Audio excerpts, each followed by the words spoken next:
নমস্কার। আজকের গল্প শুরু হচ্ছে রূপালী চাঁদের রহস্যময় প্রাসাদ। গ্রামের সব মানুষের মুখে মুখে এক গল্প প্রচলিত ছিল রূপালী চাঁদের রহস্যময় প্রাসাদ নামে। প্রাসাদটি ছিল গ্রাম থেকে অনেক দূরে, গভীর বনের মধ্যে লুকানো। মানুষ বলত পূর্ণিমার রাতে প্রাসাদটি উজ্জ্বল হয়ে ওঠে এবং রূপালী আলো ছড়িয়ে পড়ে চারদিকে। কিন্তু কেউ কখনো সেই প্রাসাদের রহস্য উদ্ঘাটন করতে পারেনি। যারা প্রাসাদটির দিকে যাত্রা করেছে তারা আর ফিরে আসেনি। যুবক আদিত্যর মনেও ছিল এই প্রাসাদের রহস্য জানার অদম্য ইচ্ছা। সে সাহসী এবং নির্ভীক ছিল। আদিত্যর মনে সবসময় প্রশ্ন ঘুরত, কি আছে সেই প্রাসাদের ভেতরে, কেন কেউ ফিরে আসে না। আদিত্য দৃঢ় সংকল্প করল, সে এই রহস্য উদ্ঘাটন করবে। এক পূর্ণিমার রাতে আদিত্য তার ব্যাগে কিছু খাবার, জল এবং একটি টর্চ নিয়ে যাত্রা শুরু করল। গ্রামের মানুষ তাকে বারবার সাবধান করল, কিন্তু আদিত্য তাদের কথা শুনল না। সে জানত এই যাত্রা সহজ হবে না, কিন্তু সে প্রস্তুত ছিল। প্রথমে বনের প্রান্তে সবকিছু স্বাভাবিক মনে হচ্ছিল। পাখিরা গান করছিল, গাছের পাতা মর্মর করছিল। কিন্তু যতই গভীরে প্রবেশ করতে লাগল ততই অদ্ভুত ঘটনা ঘটতে লাগল। একটি অদ্ভুত ফিসফিস শব্দ শোনা যাচ্ছিল, যা যেন তাকে ডাকছিল। আদিত্য সেই শব্দ অনুসরণ করতে করতে এক বিশাল প্রাসাদের সামনে পৌঁছালে। প্রাসাদটি ছিল ধ্বংসাবশেষের মতো, কিন্তু পূর্ণিমার আলোতে সেটি রূপালী আভায় ঝলমল করছিল। প্রাসাদের প্রবেশদ্বারটি ছিল বিশাল এবং তার উপরে খোদাই করা ছিল কিছু প্রাচীন লিপি। আদিত্য বুঝতে পারল না লিপিগুলো কি লেখা, কিন্তু তার মনে হলো এগুলো কোনো রহস্যময় সংকেত। প্রবেশদ্বার পেরিয়ে প্রাসাদের ভেতরে ঢুকে আদিত্য দেখল ভেতরে সবকিছু ধ্বংস হয়ে গেছে, কিন্তু একটি রহস্যময় আলো পুরো প্রাসাদটিকে আলোকিত করে রেখেছে। আদিত্য ধীরে ধীরে প্রাসাদের ভেতরে হাঁটতে লাগল।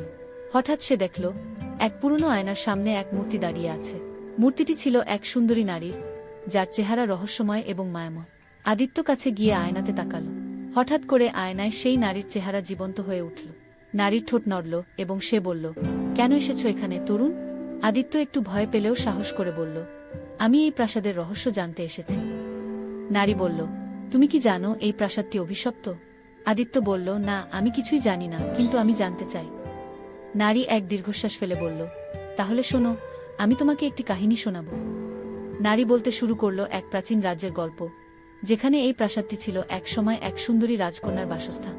রাজকন্যা ছিল খুবই মায়াবী এবং সুশ্রী। তার নাম ছিল রূপসা।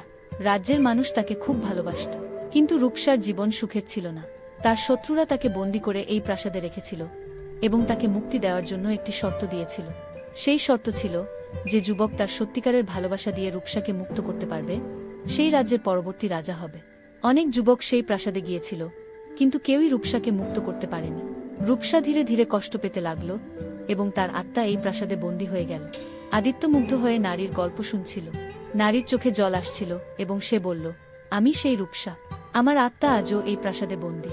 তুমি যদি সত্যিই আমাকে মুক্ত করতে চাও, তাহলে তোমাকে তোমার হৃদয়ের সত্যিকারের ভালোবাসা দিয়ে আমাকে মুক্ত করতে হবে। আদিত্য নারীর দিকে তাকিয়ে বলল, আমি কিভাবে তা করতে পারি?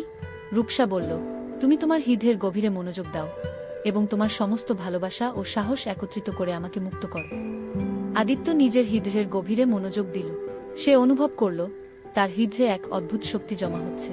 সে তার সমস্ত ভালোবাসা ও সাহস একত্রিত করে রূপসার দিকে নির্দেশ করল। হঠাৎ করে এক উজ্জ্বল আলো ছড়িয়ে পড়ল এবং রূপসা ধীরে ধীরে মুক্ত হতে লাগল। আদিত্য অনুভব করল যে সে সফল হয়েছে। রূপসার আত্মা ধীরে ধীরে মিশে গেল সেই আলোর মধ্যে এবং প্রাসাদটি ধীরে ধীরে ভেঙে পড়তে শুরু করল। আদিত্য দ্রুত সেখান থেকে বেরিয়ে আসল। প্রাসাদ থেকে বেরিয়ে এসে সে দেখল বনের সমস্ত ভয়ানক পরিবেশ মিলিয়ে গেছে। বনে এখন শান্তি এবং স্নিগ্ধতা বিরাজ করছে। আদিত্য ফিরে এলো গ্রামে এবং গ্রামবাসীদের সবকিছু জানাল।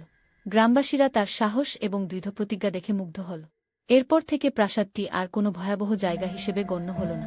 আদিত্যর সাহসিকতা এবং দৃঢ় প্রতিজ্ঞা গ্রামবাসীদের মনে একটি নতুন আশার আলো জ্বালাল। রূপালী চাঁদের রহস্যময় প্রাসাদটির রহস্য উদ্ঘাটিত হল, আর আদিত্যর গল্প গ্রামের মানুষের মুখে মুখে ছড়িয়ে পড়ল। তার এই অভিযানের কাহিনী গ্রামের শিশুদের রাতের গল্প হয়ে উঠল।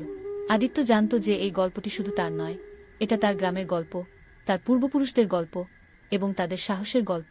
আর তাই রূপালী চাঁদের রহস্যময় প্রাসাদ আজও সেই কাহিনীর সাক্ষ্য বহন করে চলেছে, যা আদিত্যর সাহসিকতার প্রমাণ।